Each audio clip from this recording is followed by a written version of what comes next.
la abundancia que Dios tiene. Aleluya. La alacena de Dios es tan extraordinariamente grande que nunca, jamás se queda sin alimento. Amén. Dios es un Dios para hambrientos. Amén. Es un Dios para sedientos. Hay quienes se dan por satisfechos con conocer el atrio. Hay otros que no conformes con el atrio deciden conocer el lugar santo. Pero hay otros que no conformes con conocer el lugar santo no encuentran tranquilidad hasta que son capaces de adentrarse en el lugar santísimo. El sitio de la iglesia no es el atrio, ni tampoco es el lugar santo. El sitio de la iglesia es el santísimo lugar. Amén. Dice la Biblia que abrió Él, a través del velo de su cuerpo, un camino nuevo y expedito para que nosotros pudiésemos entrar, no a visitar el santísimo lugar, sino vivir en el lugar santísimo. Amén. Amén. Le voy a compartir una palabra del Señor, después estaremos un rato adorando, daremos por concluido este culto, nos iremos con la semilla del Señor en el corazón, los obreros y pastores se quedarán, tomaremos una cena frugal y después estaremos realizando esa mesa de trabajo de la iglesia. Pero antes de todo eso, acérquense, creo que este es un tema importante para poder escuchar. Evangelio según San Mateo, capítulo 16, verso 1 al 3, y después vamos a estar leyendo en el Evangelio según San Lucas, capítulo 19, verso 41 al 44. Dice así la palabra del Señor. Vinieron los fariseos y los saduceos para tentarle y le pidieron que les mostrase señal del cielo. Mas él respondiendo les dijo: cuando anochece decís buen tiempo, porque el cielo tiene arreboles, y por la mañana hoy habrá tempestad, porque tiene arreboles el cielo nublado. Hipócritas, que sabéis distinguir el aspecto del cielo, mas las señales de los tiempos no podéis. Mas las señales de los tiempos no podéis. Venid ahora conmigo al Evangelio según San Lucas, capítulo 19, verso 41 en adelante, dice así la palabra del Señor.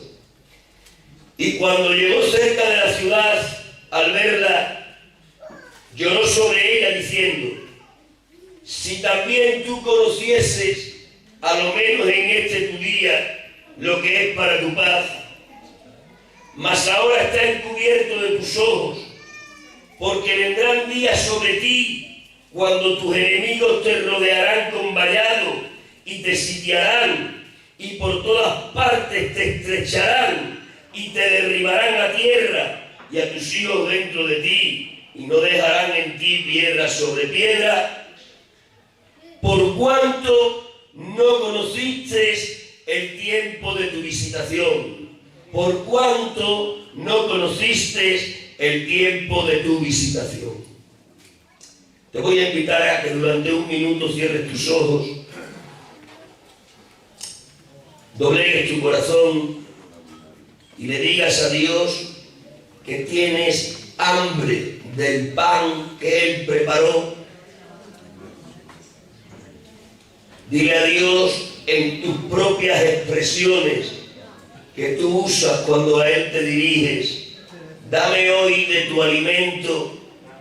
He venido a tu mesa no a desgustar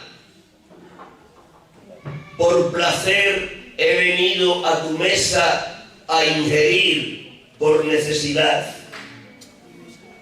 Este es tu pueblo al que tú redimiste.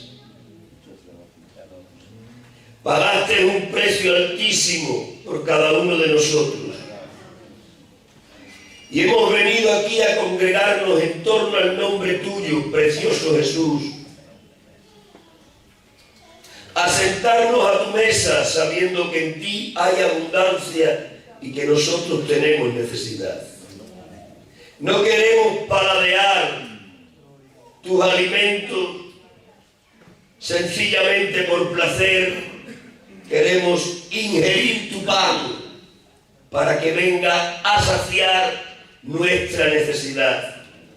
Que los nutrientes de tu palabra alcancen nuestras mentes y también nuestros corazones y también nuestras conciencias, y que esos nutrientes sean los que regulen nuestra conducta, a fin de que seamos para ti lo que tú determinaste que nosotros fuésemos, en el nombre de Jesús.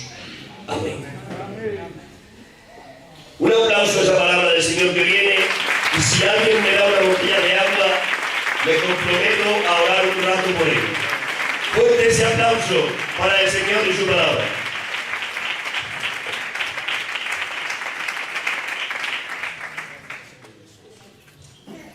En el primer texto que hemos leído, hemos encontrado a nuestro Señor Jesucristo enojado porque sus contemporáneos no distinguieron las señales del horizonte que hablaban acerca de él. En el segundo texto nos hemos vuelto a encontrar a nuestro Señor, y en esta ocasión entristecido y llorando sobre Jerusalén, porque sus contemporáneos no fueron capaces de conocer los tiempos en los que estaban viviendo. Por lo tanto, podemos decir que cuando no distinguimos las señales de los tiempos, enojamos a Dios. Y cuando no conocemos los tiempos en los que vivimos, le hacemos llorar. Ante esto, yo hoy les digo que nos conviene estar atentos a las señales y nos conviene conocer los tiempos que estamos viviendo. De esto les quiero hablar en esta tarde. Les quiero hablar de señales en el horizonte que nos hablan acerca del regreso de nuestro Señor. Y les quiero hablar de los tiempos que nos tocaron vivir y que tenemos que saber la naturaleza de estos tiempos en los que estamos viviendo. Y les quiero predicar acerca de señales y de tiempos, porque a mí me ha embargado una preocupación en este último mes. Una preocupación que se ha incrementado en mi corazón a causa de lo que ha sido la aparición de lo que yo considero que es la última pieza del puzzle de lo que es la escatología mundial. Mirad, la escatología mundial tiene dos grandes bloques de profecías. Un bloque que se podría denominar como las profecías sociopolíticas, y otro bloque que se podía catalogar o definir como las profecías en relación a la inmoralidad. En estos últimos meses yo he visto aparecer, y sé que vosotros también, esa última pieza enmarcada en el bloque de las profecías concernientes a la moralidad, que va a venir a completar lo que es el tremendo rompecabezas de lo que es la escatología mundial. Esta pieza de la que voy a empezar a hablarles es la agenda LGTBI, introduciéndose en la enseñanza pública para adoctrinar a nuestros hijos y nietos en los colegios.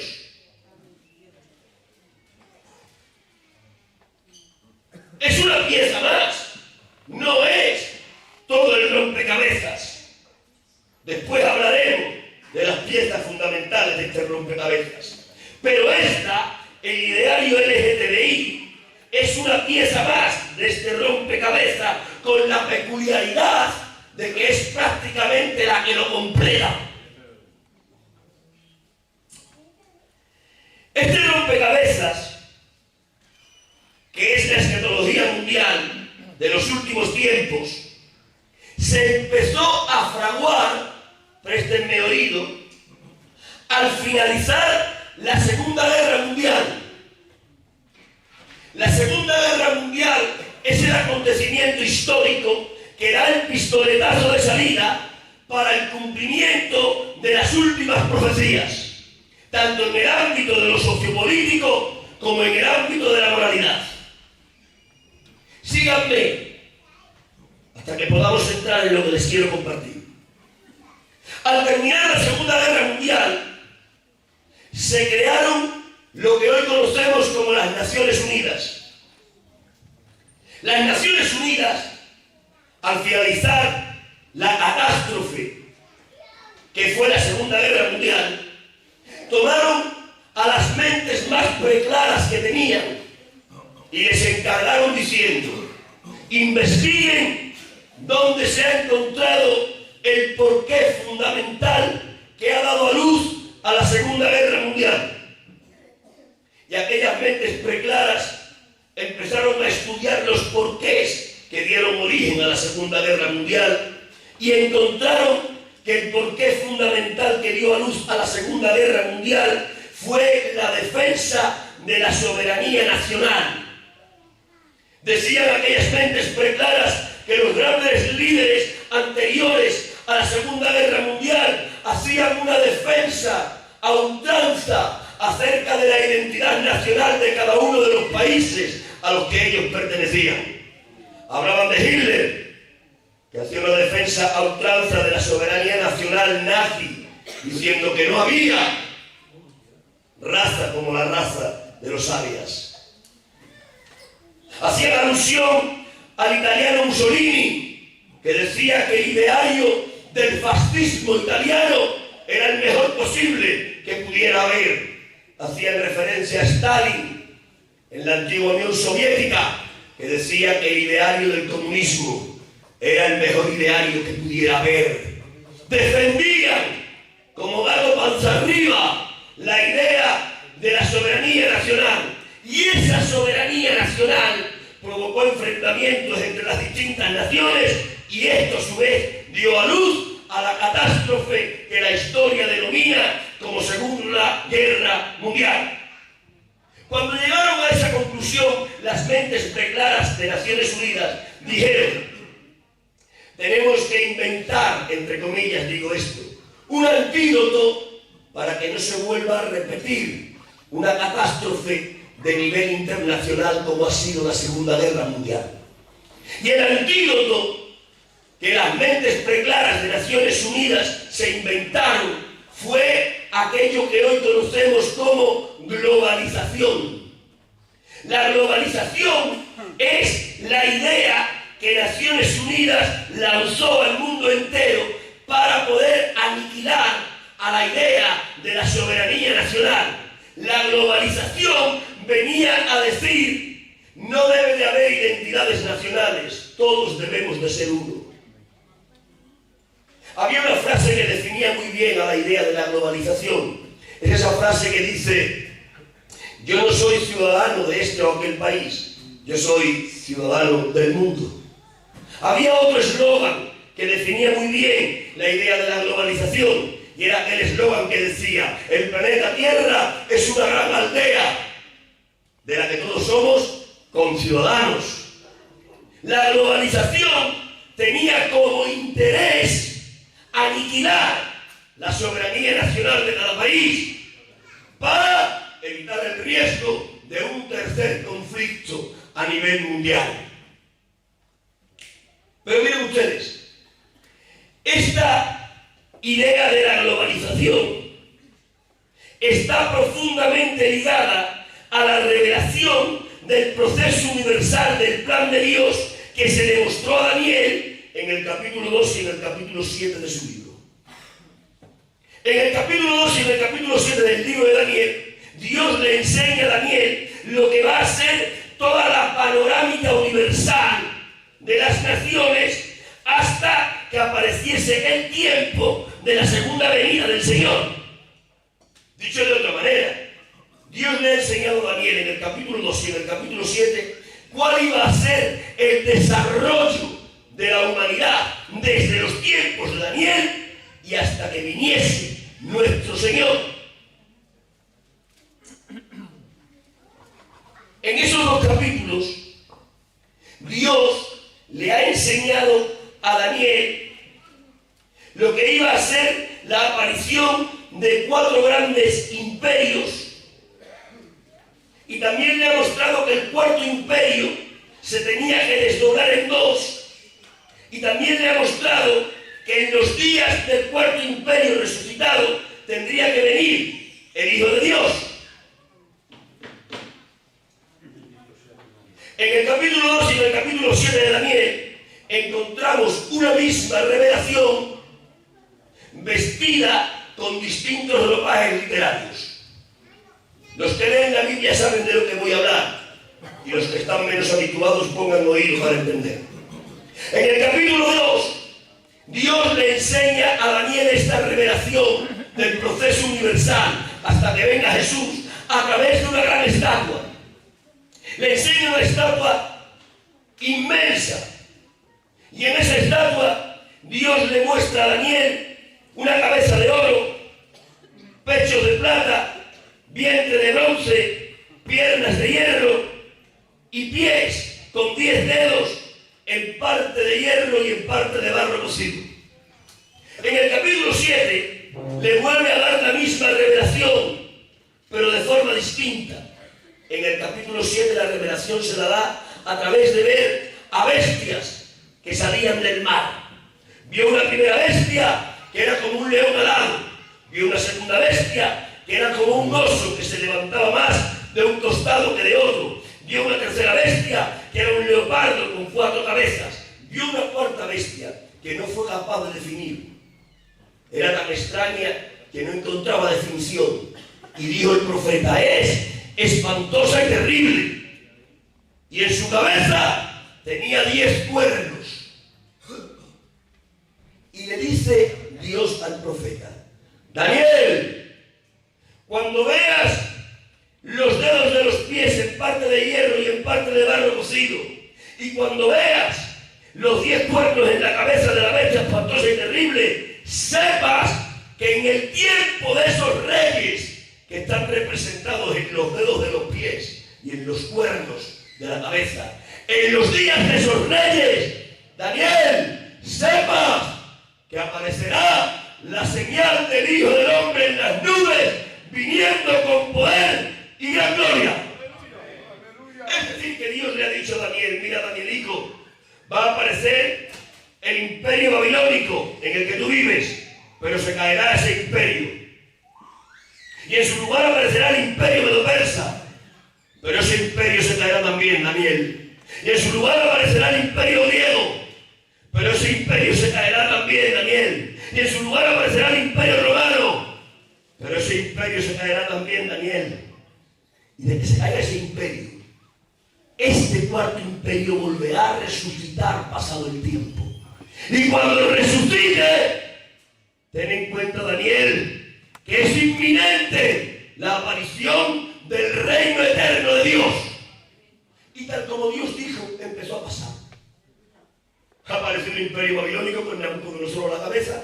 Tras de él apareció el imperio medo-persa con Ciro el Grande a la cabeza. Tras de él apareció el imperio griego con Alejandro Magno a la cabeza. Tras de él apareció el imperio romano con los Césares a la cabeza. Cayó el imperio romano en el 476 después de Cristo, en su parte occidental. Y cuando ha caído el imperio romano, hemos empezado a mirar en el horizonte del tiempo a ver si resucitaba dicho imperio, porque ya hemos dicho que el cuarto imperio se tenía que desdoblar. Y ahí estamos todos atentos a ver si acaso resucita el Cuarto Imperio. 476 después de Cristo cuando cae. Pero ahora hay que estar mirando a ver cuándo resucita. El comienzo de la resurrección del antiguo Imperio Romano fue la Segunda Guerra Mundial, de la que ya les he hablado. Cuando la Segunda Guerra Mundial estalló, como les he dicho, y terminó, empezó el conflicto entre lo que eran las soberanías nacionales como idea y lo que era la globalización. Ya sabéis que la globalización predominó. La globalización era decir, todos somos parte de todos y todos compartimos lo que tenemos. Habrá intercambio de materias primas entre los países, habrá abolición de las fronteras, habrá política económica única. Todos seremos parte de la gran aldea que es el planeta Tierra. ¿Saben ustedes dónde caló predominantemente la idea de la globalización? Donde caló predominantemente la idea de la globalización fue en la Comunidad Económica Europea.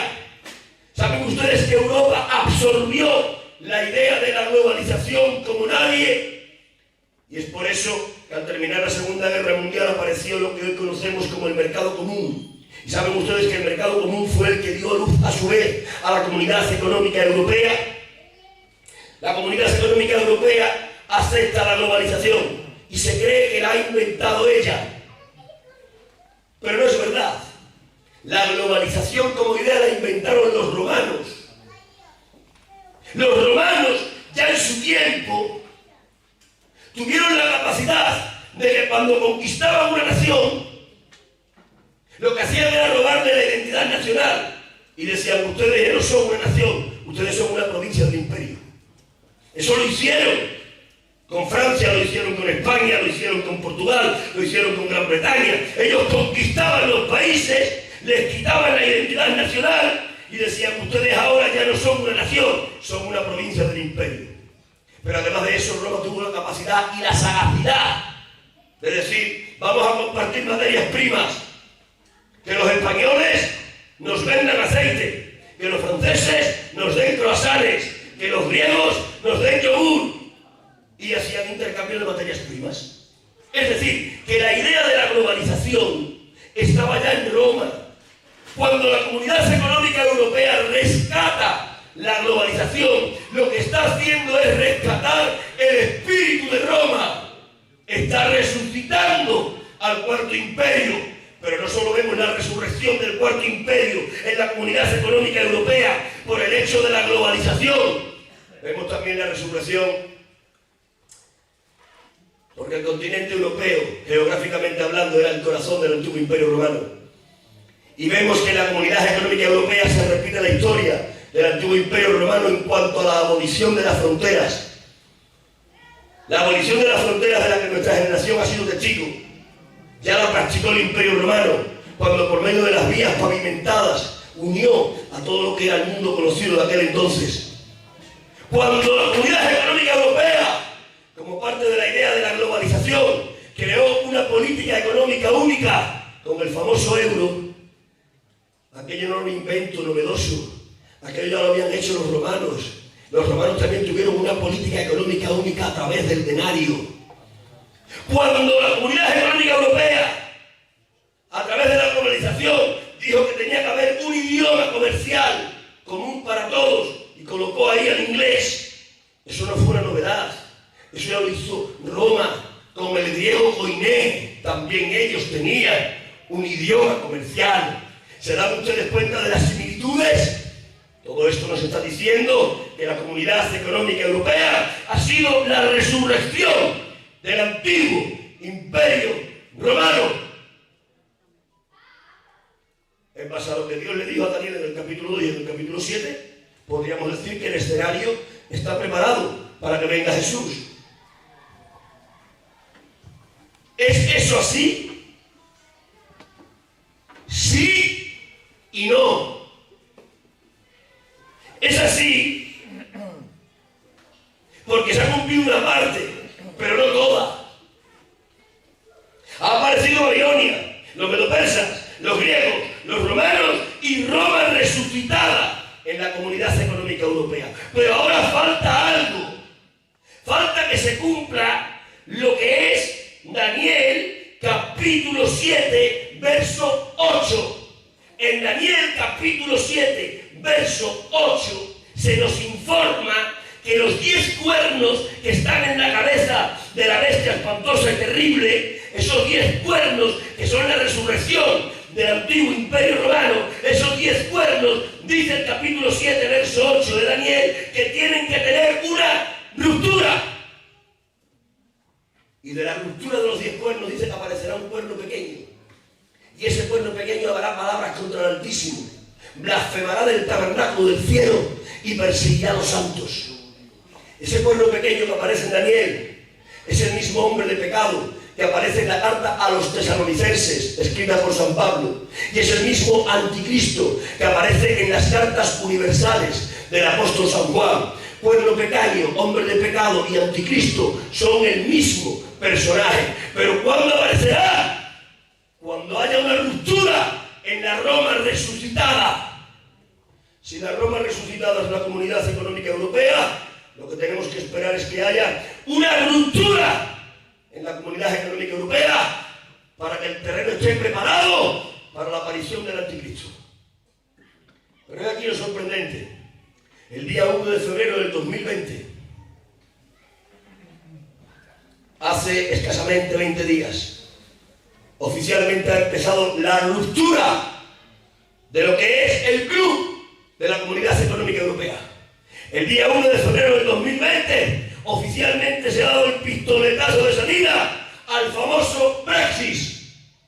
El Brexit es la primera ruptura que hay en la Roma resucitada, en la Comunidad Económica Europea. Es decir, que el 1 de febrero del 2020 se ha empezado a cumplir Daniel capítulo 7, verso 8. Ha pasado hace 20 días escasos. Y nosotros deberíamos de haber estado con los ojos como platos y deberíamos de habernos preocupado.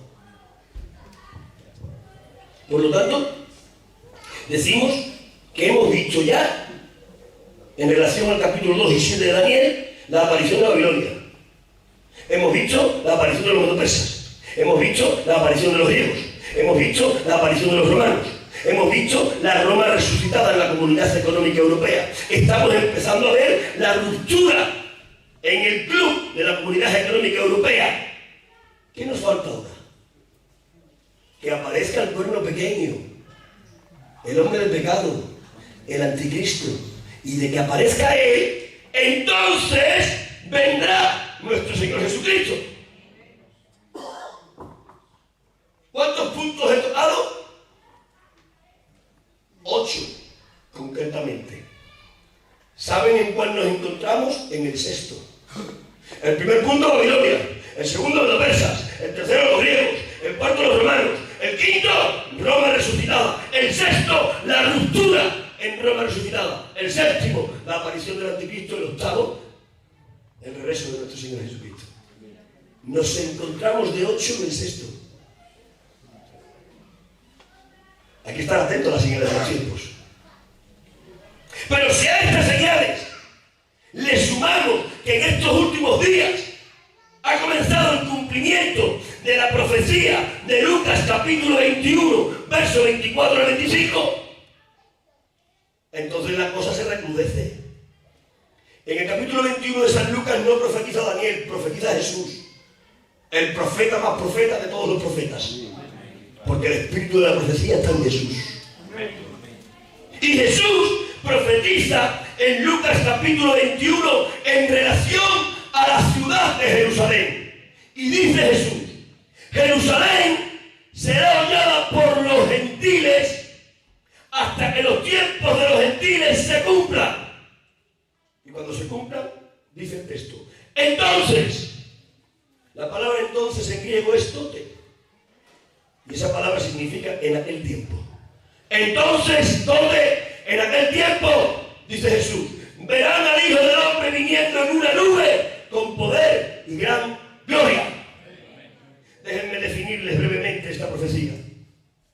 Jesús ha predicho que cuando la ciudad de Jerusalén deje de ser hollada por los gentiles, entonces, tote, en aquel tiempo, la señal del Hijo aparecerá. viniendo en las nubes con poder y gran gloria. ¿Qué significa hollar? Hollar significa pisar, literalmente hablando. Pero en el lenguaje alegórico, hollar significa gobernar. Por lo tanto, Jesús ha dicho, cuando Jerusalén deje de ser gobernada por gentiles y el gobierno de Jerusalén sea completamente de los judíos, entonces, en aquel tiempo, aparecerá la señal del Hijo del Hombre en las nubes viniendo con poder y gran gloria. Ustedes saben que Jerusalén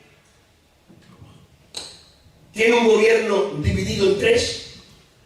¿Saben que parte de Jerusalén la gobiernan los judíos, pero que parte de Jerusalén la gobiernan los musulmanes, pero que parte de Jerusalén la gobierna la comunidad cristiana?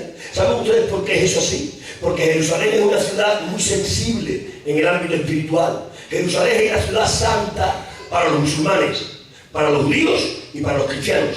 Es por eso que cuando terminó la Segunda Guerra Mundial y las Naciones Unidas vieron el desastre que Hitler hizo con los judíos, decidieron compensar a los judíos por el maltrato que habían recibido. Y dijeron las Naciones Unidas, le vamos a dar a los judíos parte de la tierra que fue de sus antepasados. Los que conocéis la historia de Israel sabréis que Israel fue expulsado de su tierra en el 70 después de Cristo y que no volvió hasta el 1948. Desde el 70 hasta el 1948 hay la friolera de 1300 y pico de años. 1300 y pico de años en los que Israel ha estado vagando en el mundo sin poder ir a su tierra. Pero ahora, al terminar la Segunda Guerra Mundial y comprobar lo que Hitler hizo con el pueblo judío, se conmovieron las naciones y dijeron, hay que hacer algo para compensar a los judíos. Vamos a mandarles otra vez a su tierra. Pero cuando les han mandado a su tierra, les han dicho, judíos, podéis volver a vuestra tierra, os vamos a compensar de lo que Hitler os ha hecho. Pero escuchad bien, judíos, Jerusalén no será vuestra, Jerusalén será de todos. Por eso declararon a Jerusalén ciudad internacional. Es decir, es de todos, pero de ninguno. Y en aquel documento en el que decían que Jerusalén estaba bajo custodia de Naciones Unidas, que Jerusalén era de todos, pero de ninguno, que en Jerusalén podían estar los árabes, pero también los cristianos, pero también los judíos, de todos, pero de ninguno. En aquel documento había un apartado en el que decía, la única nación que puede romper este convenio es Estados Unidos. ¿Por qué? Porque Estados Unidos es la gran triunfadora de la Segunda Guerra Mundial. Eso se firmó en el 1948. Pasaron 70 años, llegamos al 2018. Ningún presidente estadounidense en esos 70 años se atrevió nunca a hacer uso de la autoridad que le daba aquel documento, de romper unilateralmente aquel pacto, hasta que llegó nuestro querido amigo Donald Trump. Donald Trump en junio del 2018 hace una declaración y dice, yo haré de Jerusalén capital de Israel y yo sacaré lo que es la embajada estadounidense de Tel Aviv y la pondré en Jerusalén. Eso lo prometió en junio del 2018. Lo cumplió en diciembre del mismo año.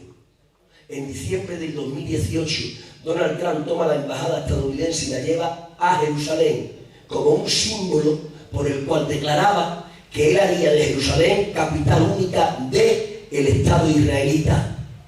Han pasado 2 años, hemos llegado al 2020 y en el día 28 de enero del 2020, hace escasamente un mes, Donald Trump ha dado el segundo paso para hacer de Jerusalén capital única de Israel. El día 28 de enero del 2020 se han reunido en la Casa Blanca Donald Trump y el primer ministro israelí, Netanyahu. Han invitado a la reunión al líder de los palestinos, que no ha querido ir. Y han redactado un documento en el que dice, esto ha pasado hace menos de un mes, un documento en el que dice, Estados Unidos se compromete a darle a los palestinos toda la Cisjordania y 50.000 millones de dólares para la evolución del pueblo palestino a cambio de que Jerusalén sea exclusivamente capital de Israel. Lo ha firmado Donald Trump, lo ha firmado Netanyahu. Falta la firma del líder palestino. Si el líder palestino firma eso, entonces Jerusalén estará gobernada exclusivamente por judíos. Entonces Jerusalén dejará de ser hollada por pies gentiles, dejará de ser gobernada. Y entonces estaremos viendo el cumplimiento de Lucas capítulo 21. Cuando Jerusalén deje de ser hollada por gentiles, entonces en aquel tiempo aparecerá la señal del Hijo en las nubes del cielo, viniendo con poder y gran gloria. Si lo hacen para el Señor, háganlo bien fuerte.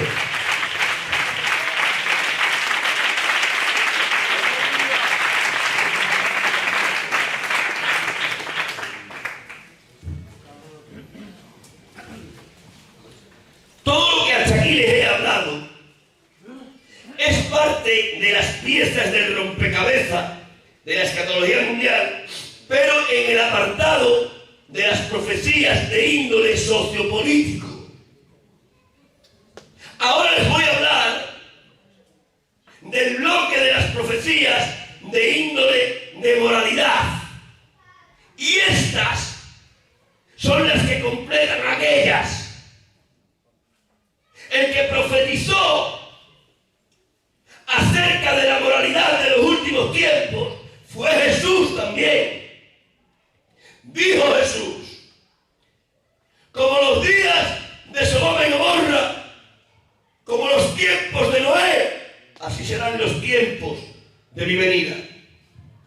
El Señor Jesús nos ha enseñado tres sociedades: la sociedad de Sodoma, la sociedad del tiempo de Noé y la sociedad del tiempo de su regreso. Y nos ha dicho que serían semejantes. Nos ha dado una señal para que la investiguemos. ¿Qué tenían en común la sociedad de Sodoma y la sociedad del tiempo de Noé?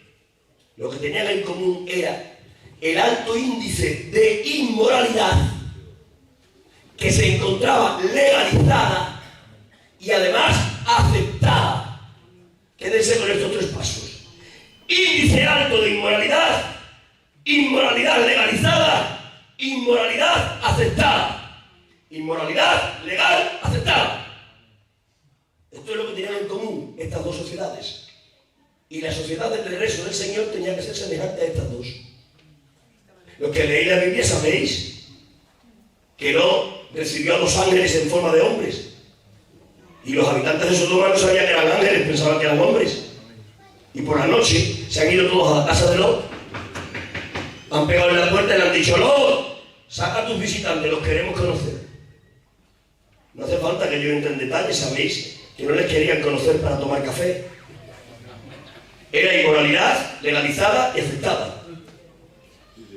En los tiempos de Noé, ustedes recordarán que Dios le ha dicho: Noé, hazte un transatlántico en tierra adentro, busca animales y predica durante 100 años. Y en ese texto sagrado se nos empieza a enumerar los pecados de la generación de Noé.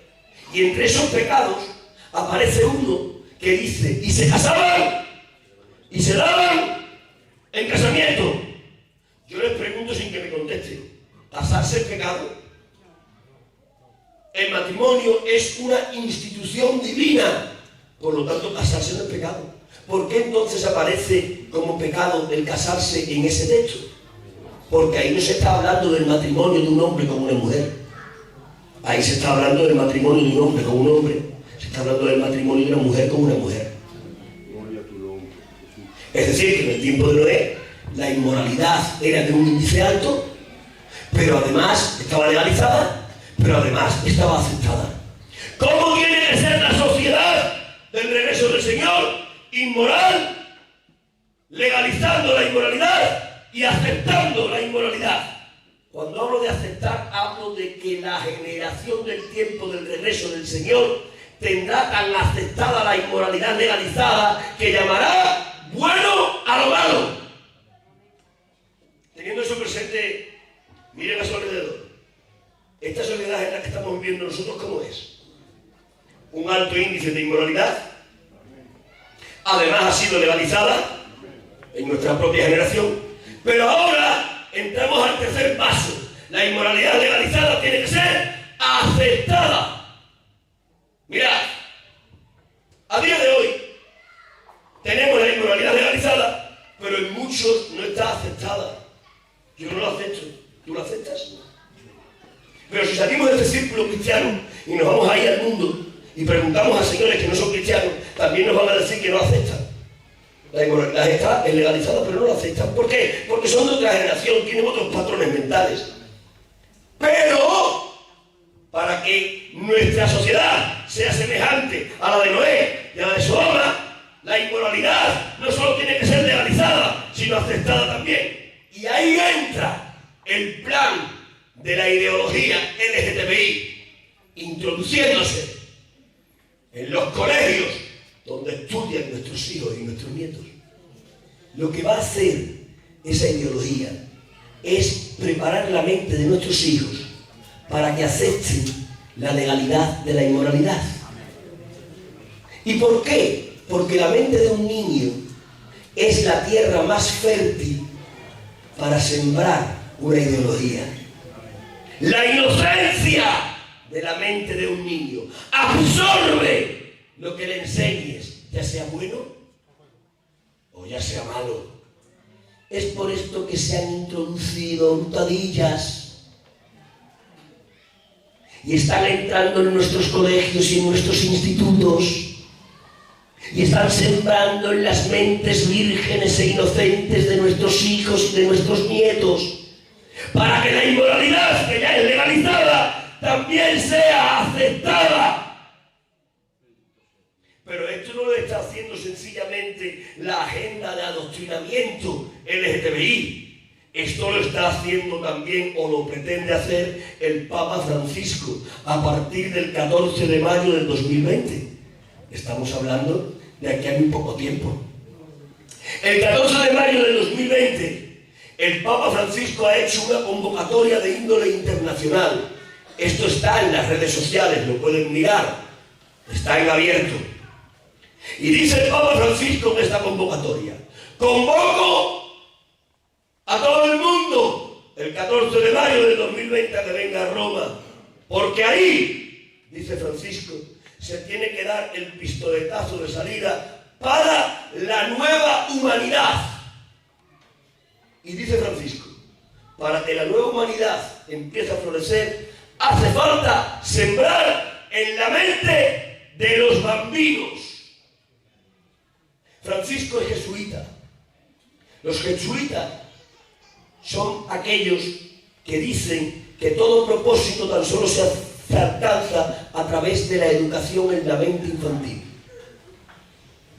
Lo que Francisco quiere hacer con el título de Nueva Humanidad es preparar la mente de la nueva generación para que, según sus palabras, sea más tolerante, para que tenga un mayor amor fraternal, para que comprendan más la diversidad de opciones que hay en todas las áreas de la vida y, perdónenme la expresión, también en el área de la sexualidad. Lo va a disfrazar con palabras extraordinariamente bonitas, pero son palabras bonitas en su exterior, llevan muerte en su interior. Es decir, que lo que hace la agenda LGTBI por la izquierda es lo que está haciendo el Papa Francisco por la derecha. Parecen distintos, no lo son, son los mismos, con dos trajes distintos. Y ahora decidme, hermanos, ante todo esto, ¿qué hacer? ¿Qué hacemos ante todo esto? ¿Seguimos en nuestros cultos ceremoniales? ¿Seguimos enclaustrados en la burbuja de nuestra religión? ¿Nos cruzamos de brazos? ¿Seguimos peleándonos entre nosotros en guerras fratricidas? Levantando iglesias nuevas no por evangelización, sino por conflictos entre familias. ¿Qué seguimos haciendo? ¿Seguimos jugando a ser cristianos? ¿O nos conmovemos y nos disponemos a hacer algo? Yo digo que hay cosas que hacer. Yo no sé si ustedes están aquí o simplemente están en sus cuerpos. Yo digo que hay algo que hacer. Mirad, si no nos levantamos cuando están atentando contra nuestros hijos y contra nuestros nietos, entonces es porque estamos muertos o porque no tenemos sangre en las venas. Yo digo que hay algo que hacer. Mirad, en cuanto al cumplimiento de las profecías en el ámbito sociopolítico, no tenemos mucho que hacer a excepción de orar y decirle a Dios que ante los tiempos que se avecinan fortalezca nuestra fe para mantener nuestros pies en la tierra del Evangelio. No hemos podido impedir la resurrección del Imperio Romano. No hemos podido impedir el comienzo del Brexit como el principio de lo que es la ruptura de los tres pueblos que dejan el camino despejado a la aparición del Anticristo. No hemos podido impedir el pacto que va a haber entre árabes y palestinos junto con Israel. No podemos impedir el cumplimiento de las profecías en el ámbito sociopolítico. En ese ámbito tan solo nos queda orar al Señor. Yo ya lo estoy haciendo.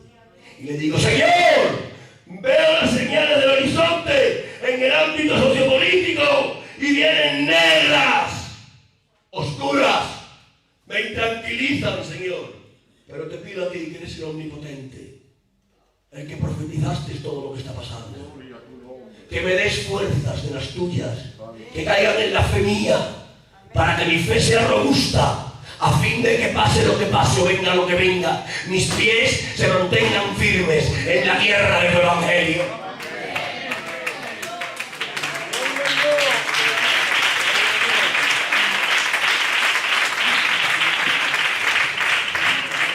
Pero si en el ámbito del cumplimiento de las profecías sociopolíticas lo que podemos hacer es orar para estar fuertes y permanecer en la tierra del Evangelio, en el ámbito del cumplimiento de las profecías de la moralidad, ahí sí tenemos cosas que hacer.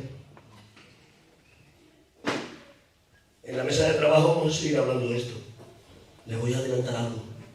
Dos cosas principales vamos a estar haciendo. La primera, potenciar la figura de los padres como sacerdotes en el hogar. Y la segunda, resucitar la escuela dominical en las iglesias. ¿Por qué digo que esto es lo principal para hacer a fin de combatir los idearios que nos traen semillas de maldad? ¿Por qué digo que esto es lo principal que hacer? Porque lo dice la palabra del Señor. ¿Cuántos saben de aquí que la palabra del Señor tiene solución para todos los problemas? ¿Cuántos de aquí saben que la palabra del Señor tiene respuesta para todas las preguntas?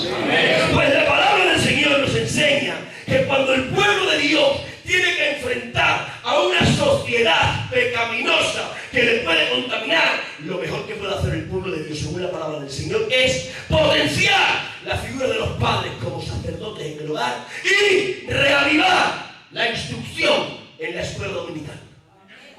¿Dónde está eso en la Biblia, hermano? Está en las páginas del Antiguo Testamento. Eso aparece reflejado en la Biblia, en lo que es la conquista de Canaán por Israel y en lo que es el cautiverio babilónico que Israel padeció. Denme unos minutos para explicarles esto. Dios le dice a Israel, Israel, tienes que conquistar Canaán. Pero Dios tiene una preocupación. Dice, Israel, que eres mi pueblo, la iglesia del Antiguo Testamento. Cuando vayas a conquistar Canaán hay un peligro. Y el peligro es que ahí en Canaán hay 7 naciones. 7 naciones que tienen una forma de vivir totalmente antagónica a la tuya. Son muy pecaminosos, tienen inmoralidades, tienen hechicerías, tienen brujerías, viven asociados a Satanás. Y temo que os puedan contaminar con su forma de vida, para que no os contaminen, Israel, lo que vais a hacer va a ser potenciar la figura del padre en el hogar. Por eso le dice Dios a los padres de Israel antes de entrar a conquistar Canaán: ¡Padres! Tenéis que haceros filasterías. Las filasterías son unas cajitas que se ponían en el antebrazo y en la frente. Y en esas cajitas había unas porciones de la palabra del Señor. Y el padre se ponía esas filasterías en el brazo, junto al corazón y también en la frente. Y el niño en la casa le preguntaba: ¡Padre! ¿Por qué me pones cajitas con pergaminos de la palabra en el antebrazo y en la frente? Y el padre le decía: hijo, porque hay que tener siempre la palabra en el corazón y también en la mente. Y el niño absorbía esa enseñanza. Le dice Dios: padres, también que tenéis que poner las mezuzas a la entrada de vuestras casas. Las mezuzas eran porciones de la palabra del Señor que se ponían en los arcos de entrada de la casa. Ponían aquí y ponían aquí. Y cuando el padre entraba a la casa, tocaba la mezuza, la porción de la palabra, y la besaba. Y cuando el padre salía de la casa, tocaba la mezuza y la besaba. Y los niños le preguntaban: padre, ¿por qué besas la mezuza al entrar? ¿Y por qué la besas al salir? Y el padre tenía la oportunidad de instruir y le decía: hijos, porque la mezuza es la palabra del Señor. Y a la palabra del Señor hay que amarla. Y yo le manifiesto mi amor, besándola al entrar y besándola al salir. Y los niños absorbían la enseñanza. Le dice más Dios: padres, tenéis que celebrar todos los años la Pascua, Pentecostés y Tabernáculos. Y cuando estéis celebrando las 3 fiestas nacionales judías, llamad al pequeño del hogar. Y venía el pequeño del hogar delante de todos los hermanos y le decía al padre al pequeño: pequeño, pregúntame por qué celebro. Y el pequeño le preguntaba: padre, ¿por qué celebras la Pascua y el Pentecostés y el Tabernáculo? Y el padre le decía: hijo, porque estas fiestas conmemoran las hazañas que Dios hizo a nuestro favor. Y empezaba a contarle las historias de cómo Dios les había defendido en infinidad de veces y les había provisto de todo lo que necesitaban. Y los niños absorbían la enseñanza. Pero además de esto, Dios les dice: padres, cuando os levantéis, predicadle a vuestros hijos la palabra del Señor. Cuando caminéis por el camino, predicadle a los niños la palabra del Señor. Cuando os sentéis, predicadle a los niños la palabra del Señor. Cuando vayáis a dormir, predicadle a los niños la palabra del Señor. Predicadle a levantaros, predicadle mientras camináis, predicadle cuando os sentáis, predicadle cuando vayáis a dormir. Y los niños iban absorbiendo. ¿Qué ocurría con todo esto que tenían que hacer los padres? Que iba fortaleciendo la mente de los niños y el corazón. La mente de los niños y el corazón de los niños israelitas recibían el antídoto de la palabra del Señor para que cuando entrasen en Canaán, la sociedad de Canaán, el pensamiento de Canaán, no pudiese hacerles daño, porque ellos tenían un antivirus que impedía que el virus del pecado pudiese hallar cabida en su corazón. Amén. ¿Me explico, hermano? Vosotros no me entendéis. ¿Cuántos padres hay aquí? Levanten la mano bien arriba y alto todos los que sean padres. A vosotros me dirijo. Ya está bien de querer poner toda la responsabilidad espiritual de vuestro hogar en las espaldas de los pastores. Y los pastores tienen parte de responsabilidad en la espiritualidad de vuestras casas, pero vosotros también. Ya está bien de querer justificar vuestra inacción en la figura del pastor. Ya está bien de perder tiempo entre tanto empleo de chinos, entre tanta televisión barata, entre tanta telenovela que en ocasiones nos viene a deteriorar la vida espiritual. Ya está bien de perder tiempo en lo que no aprovecha. ¡Padre! Si no te levantas por esto, no te levantas por nada. Levántate como sacerdote en tu hogar y enseña a tus hijos al levantarte, al caminar, al sentarte y al irte a dormir. Y los que estén entendiendo eso, levanten sus manos, griten ¡amén!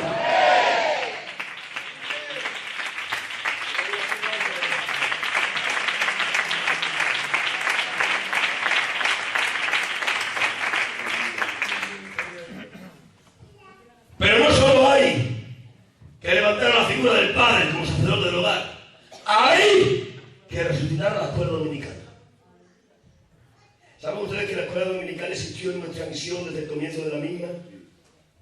Pero saben ustedes que la escuela dominical dejó de ser un lugar de instrucción para niños, para pasar a ser una cárcel en la que meter a los niños para que no los molestasen. Y después de eso es que ha desaparecido, ni como cárcel existe ya.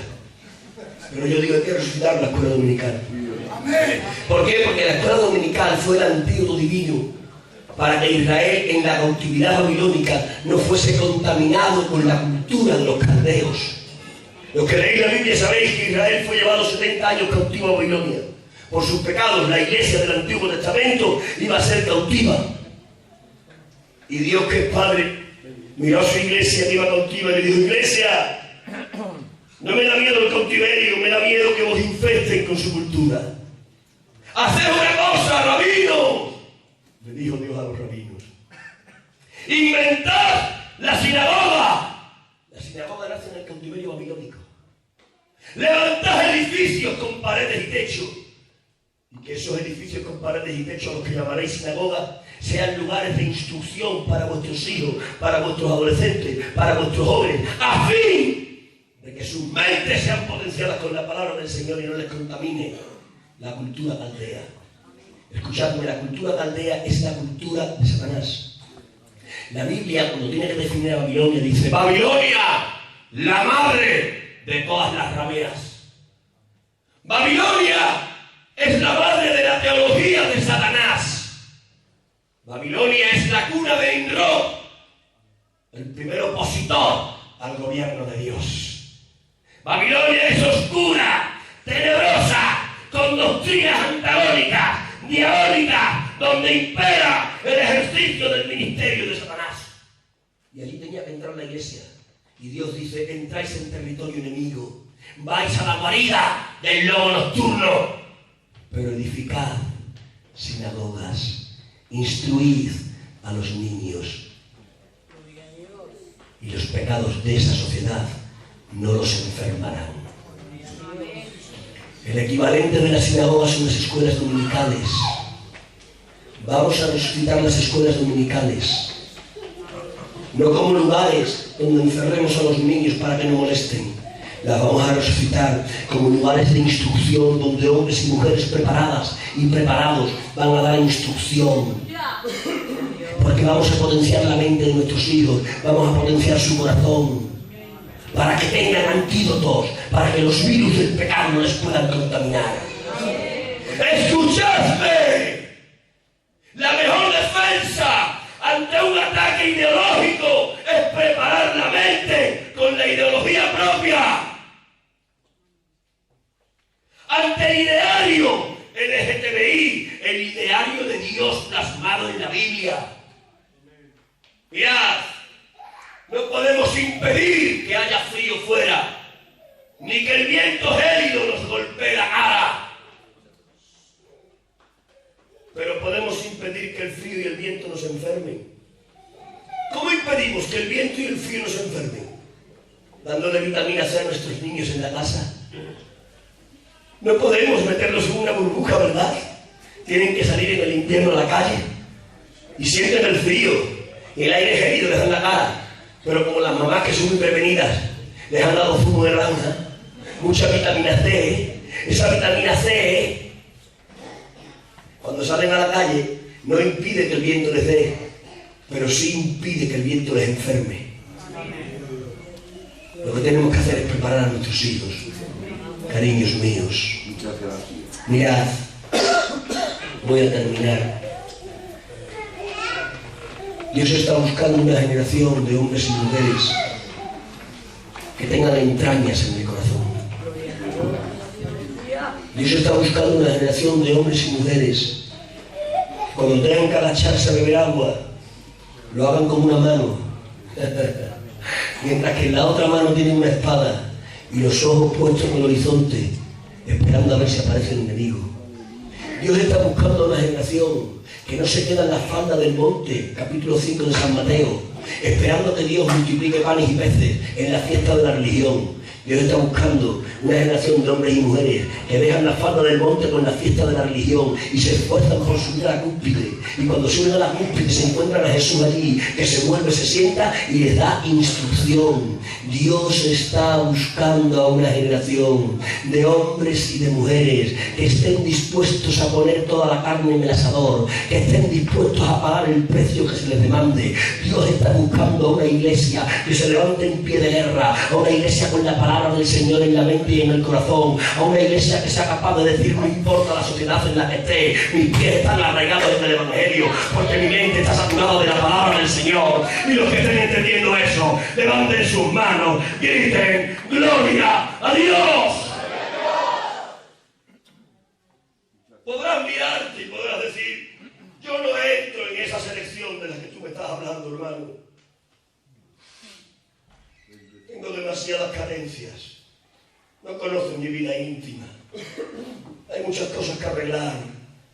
Yo no puntúo para entrar en esa selección de los 300 de Gedeón. Déjame decirte, te equivocaste. Tengo un argumento sólido para decirte que te equivocaste. A ti, que crees que no vales. A ti, que crees que no puntúas. A ti, que crees que no das la medida. Tengo un argumento sólido para desbaratar todos los mensajes de Satanás que están intentando empequeñecerte. El argumento es este: tú has nacido en el día que Dios dispuso que nacieses. Tu nacimiento es la consecuencia de una orden de la soberanía de Dios. Yo nací el 7 de diciembre del año 68. He cumplido 51 años este diciembre pasado. La fecha de mi nacimiento no la decidió mi padre y mi madre, que están con el Señor. La fecha de mi nacimiento la decidió soberanamente Dios. Dios dijo en el tiempo que yo tenía que nacer. ¿Saben por qué? Porque Dios me iba a preparar con todo lo que necesitaba para ser un hombre de este tiempo y para este tiempo. Tú has nacido cuando Dios ha dicho que nacieses. No ha dependido de ti ni de tus progenitores. Ha sido una decisión de Dios. Dios te ha hecho nacer en este tiempo y te ha dado todo el arsenal que necesitas para ser un hombre de este tiempo, en este tiempo. Ven.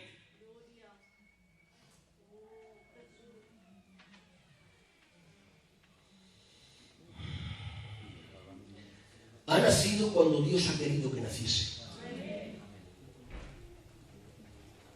Ha pasado a formar parte de las filas del ejército de Dios. Mi Dios es un general que nunca perdió una batalla. Mi Dios es un general que nunca deja a sus soldados indefensos. Mi Dios es un general que toma a su soldado y le da todas las herramientas que necesita. Todas, absolutamente todas. Te voy a decir algo. Tienes todo lo que necesitas para triunfar en este tiempo. Dios no te ha hecho nacer para que seas un derrotado. Dios te ha hecho nacer para que seas un victorioso. Dios te ha hecho nacer no para que huyas acobardado. Dios te ha hecho nacer para que pises serpientes, escorpiones y toda la fuerza del enemigo. Dios te ha hecho nacer no para que corras tú delante y el demonio detrás. Dios te ha hecho nacer para que tú avances y las puertas del Hades retrocedan. ¿Y sabes qué? Que Dios te ha dado todo lo que necesitas para triunfar.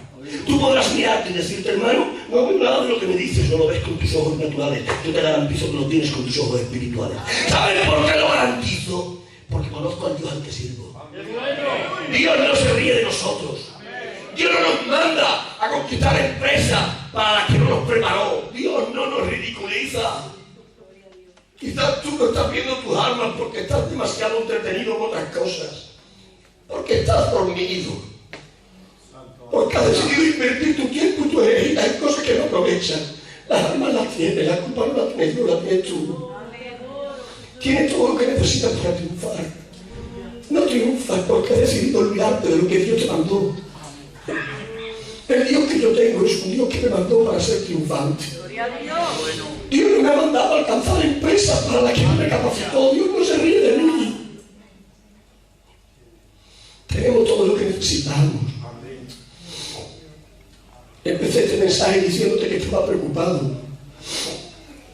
Pero tengo que decirte que en el transcurso de estos últimos días mi preocupación se ha cambiado en acción de gracias. Le he dicho a Dios gracias por estos tiempos que me están tocando vivir. Porque tú ya sabías que yo iba a vivir estos tiempos. Estoy preocupado, pero a la misma vez estoy adorando en acción de gracias. ¿Saben por qué? Porque somos los hombres de este tiempo para este tiempo. Porque somos las mujeres de este tiempo para este tiempo. Porque somos la iglesia de Dios para este tiempo, en este tiempo.